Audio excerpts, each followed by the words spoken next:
Vous avez mis en place votre pilotage. Vous avez défini vos indicateurs. Vous avez créé votre tableau de bord. Excellent. Maintenant, il faut passer au concret.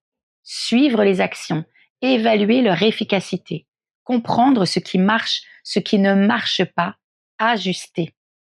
Parce qu'une action QVCT, ce n'est pas on lance et on oublie. C'est on lance, on suit, on évalue, on ajuste, on continue.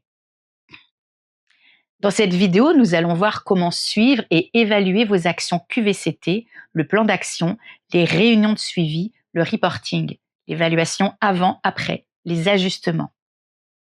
9 minutes pour tout comprendre. Allons-y. Le suivi des actions.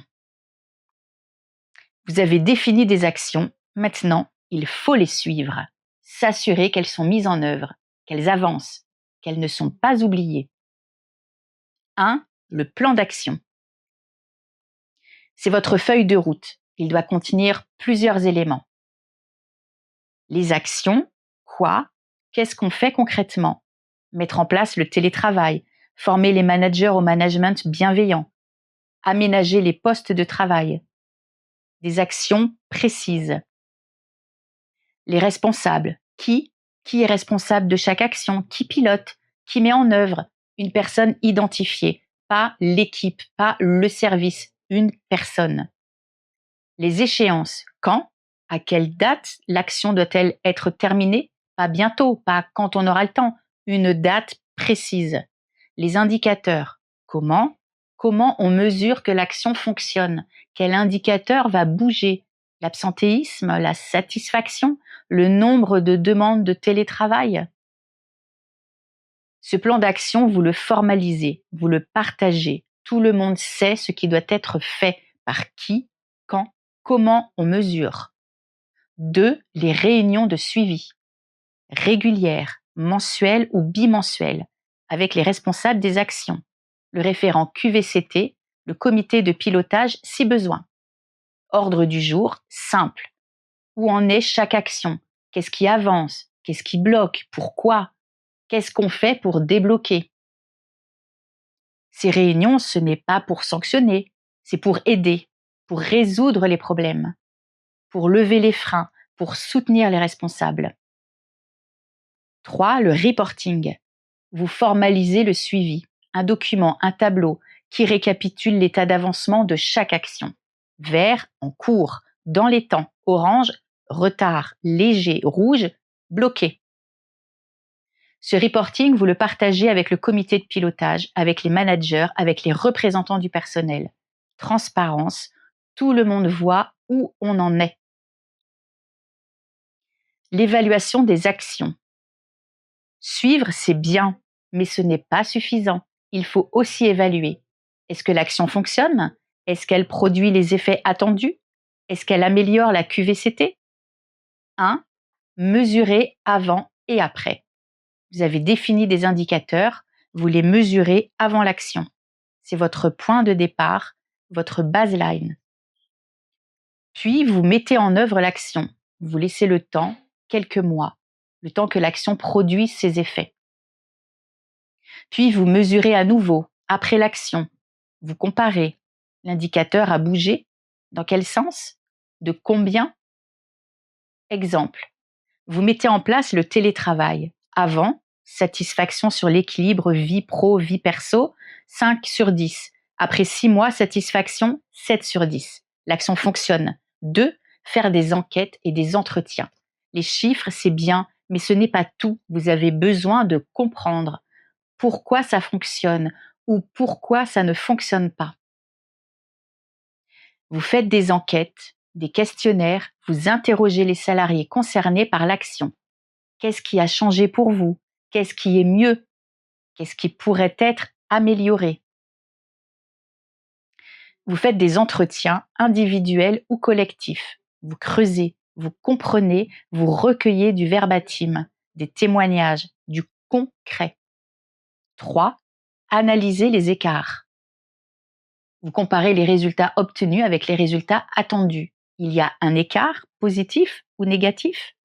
Écart positif. Les résultats sont meilleurs que prévu. Excellent. Pourquoi? Qu'est-ce qui a particulièrement bien fonctionné? Comment capitaliser? Comment généraliser? Écart négatif, les résultats sont moins bons que prévu. Ce n'est pas grave, c'est une opportunité d'apprendre. Pourquoi? Qu'est-ce qui n'a pas fonctionné?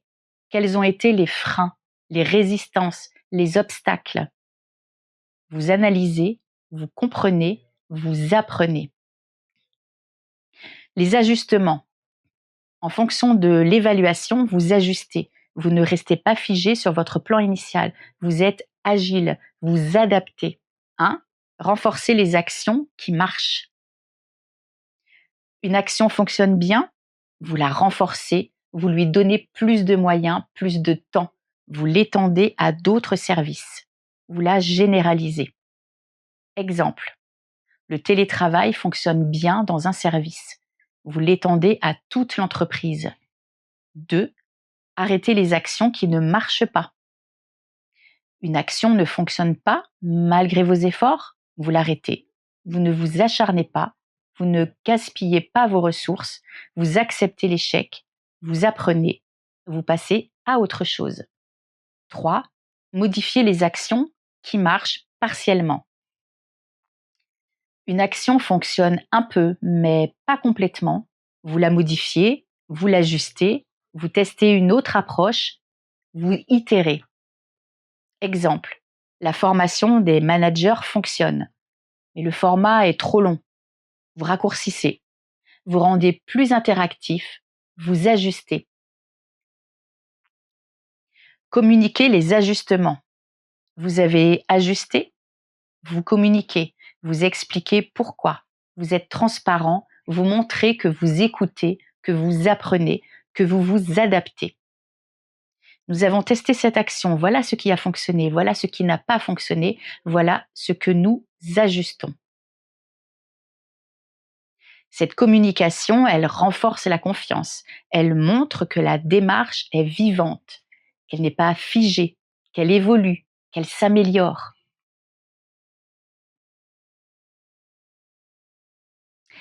Vous savez maintenant comment suivre et évaluer vos actions QVCT, le plan d'action, les réunions de suivi, le reporting, l'évaluation avant-après, les ajustements. Dans les ressources de cette formation, vous trouverez une fiche détaillée et un guide pratique avec des modèles de plans d'action, de grilles d'évaluation. Téléchargez-les, utilisez-les. Formalisez votre plan d'action, organisez vos réunions de suivi, mesurez, évaluez, ajustez. C'est comme ça que votre démarche QVCT produira des résultats durables. Le suivi et l'évaluation, c'est ce qui fait la différence entre une démarche QVCT qui s'essouffle et une démarche qui dure, qui produit des résultats, qui s'améliore. Vous suivez, vous évaluez, vous ajustez, vous apprenez, vous progressez.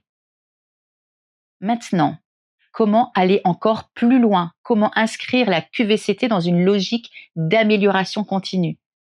Comment mobiliser durablement vos équipes? C'est ce que nous verrons dans la capsule suivante. Assurer l'amélioration continue et la mobilisation. À tout de suite.